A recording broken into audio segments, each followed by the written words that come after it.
Maintenant que mon matériel est sorti, je suis prête à emballer. Je vais mettre mon premier drap d'emballage de cette façon-là, en losange. Donc la pointe vis-à-vis moi. Je m'assure que le côté endroit est directement sur la table. Et là, je vais te mettre le contenu de mon paquet. La première chose que j'ai besoin, c'est ma pince hémostatique usagée que je vais fermer au premier cran. Ensuite, ma jaquette. Vous remarquez que ma jaquette, je vais mettre le côté le plus long de ce sens-là et non de ce sens-là. Je vais l'avoir parallèle à moi. Comme ça va être beaucoup plus facile à fermer. J'ai besoin de mes deux petites serviettes. Je vais avec les petits coins bien retournés. Avant de commencer à emballer, je vais mettre mon indicateur de sécurité interne au centre de mon paquet. Fait que mon paquet, c'est tout ça. Ça inclut les serviettes. Fait que le centre est environ ici. Je vais le mettre au centre, les bandes réactives vers le haut. Et je suis prête maintenant à emballer. Quand j'emballe, il faut toujours aller dans le même sens. Fait que le premier coin que je vais prendre, c'est celui qui est vis-à-vis moi. Je ramène mon coin. Je dois dépasser la moitié et ma pointe doit aller vers l'extérieur. Ça, je vais faire un côté ou l'autre, ça n'a pas d'importance. L'important, c'est toujours y aller dans le même ordre. Fait que moi, j'ai commencé par la droite. Encore là, je dois dépasser la moitié de mon paquet pour ne pas créer d'ouverture. Et ma pointe doit être dirigée vers l'extérieur. Je me garde ma main ici pour faire attention. Je fais mon côté gauche. Je dois dépasser la moitié. Je m'assure que ça se pointe vers l'extérieur. Je choisis ma dernière pointe. Fait que je tire bien pour m'assurer qu'il n'y a pas d'ouverture. Donc, je vais refermer un petit peu légèrement comme ça.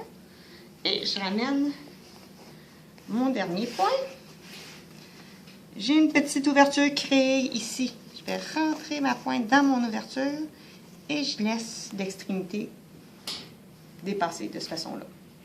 Une première couche de fer, je fais exactement la même chose une deuxième fois. Donc,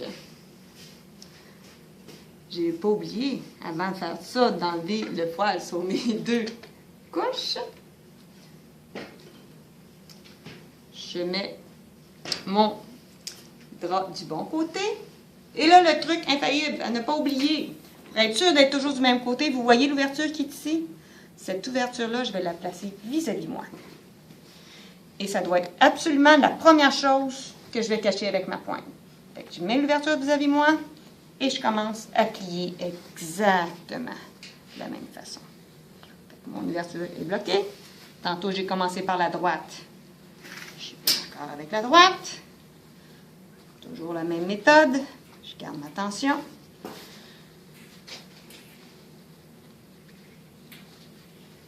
Je ferme bien ma petite pointe ici.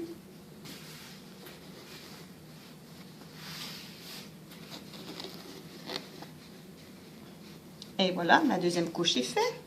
Pour être sûr que ça ne s'ouvre pas, je vais mettre du tape. Ils sont déjà prêts. On va faire des nouveaux. Donc, je vais aller à peu près de mi-chemin à mi-chemin. Ce qui est important quand je mets mon tape, là, je ne veux pas mettre de tape sur ma petite pointe ici pour pas que ça s'ouvre de façon prématurément. Donc, je vais le mettre de part et d'autre. Un premier tape ici.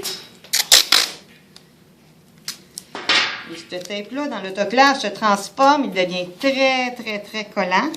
Donc, pour faciliter le travail de la personne qui va avoir à ouvrir le paquet, je vais en faire une petite lapote.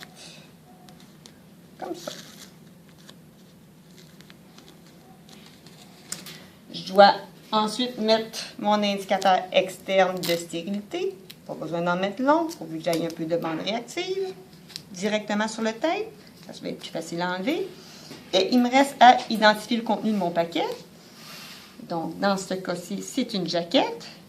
Je n'oublie pas d'écrire la grandeur de la jaquette. C'était une small.